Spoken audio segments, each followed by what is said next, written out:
मोदी सरकार के तीसरे कार्यकाल का पहला बजट आज पेश होने जा रहा है। मोदी सरकार के बजट को लेकर बस्तर के लोगों को भी काफी उम्मीदें हैं। उनका क्या कुछ कहना है, आपको वो सुनाते हैं।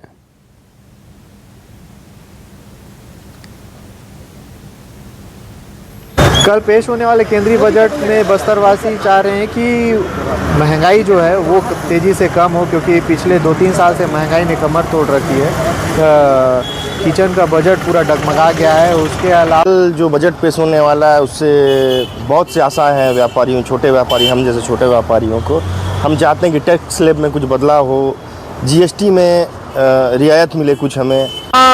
स्वास्थ्य के हिसाब से देखिए, अगर बस्तर की माने तो बहुत ज़्यादा पिछड़ा हुआ है बस्तर आज भी। यहाँ पर कोई सुविधा लोगों को नहीं मिलती है। यहाँ पर का जो जिला महारानी हॉस्पिटल है, अगर वहाँ पर कोई पेशेंट जाता भी है तो वहाँ पर मूलभूत सुविधाएं नहीं है।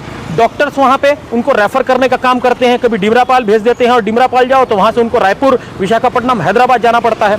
तो बस्तरवासी जो है वो स्वास्थ्य जैसी मूलभूत सुविधा से आज भी पिछड़े हुए हैं।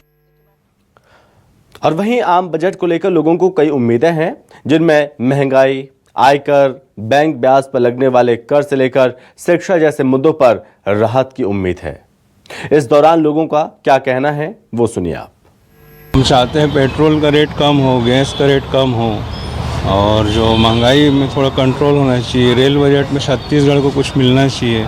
बहुत सालों से आ रहे कि कर दिए हैं रेल बजट को, आम बजट को। आम लोगों को कुछ रियायत मिलना चाहिए। ये चाहते हैं महंगाई में कुछ कंट्रोल हो। उम्मीद यही है कि जिस तरह से अभी जीडीपी चल रहा है, महंगाई चल रही है, हमें तो उम्मीद है सरकार अभी तक तो आया है, महंगाई को कम करना चाहिए। जिस हिसाब से इंडिया का बजट है, पेट्रोल, डीजल और जितने भी राशन की चीज़ें हैं उसमें कम होना चाहिए। मैं उम्मीद यही करता हूँ भारत सरकार से कि जो आम जनता है, ना तो ज़्यादा वो अमीर के लिए हो, ना तो ज़्यादा गरीब के लिए हो, उनकी जो आवश्यकताएं होती हैं, जो ज़रूरी रोटी कपड़ा मकान से जुड़े वस्तुएं होते हैं, जैसे कि गैस सिलेंडर है, कि पेट्रोल है, कि खाने के वस्तुएं हैं, उन सब में कमी आनी चाहिए। केंद्र सरकार एक ऐसी योजना बनाए। ऐसे तो कहीं ऐसा नहीं लग रहा कि कोई राहत मिलेगी। जिस तरीके से केंद्र में बैठी सरकार की गतिविधियां हैं, कार्यशैली है, उससे कहीं भी नहीं लगता। और उनके साथ जो गठजोड़ सरकार वो अपना अलग अलग पैकेज मांग रहे हैं, तो निश्चित रूप से नहीं लगता। केंद्रीय बजट का मतलब सीधा सीधा है कि पैसा आएगा कहाँ और जाएगा कहाँ।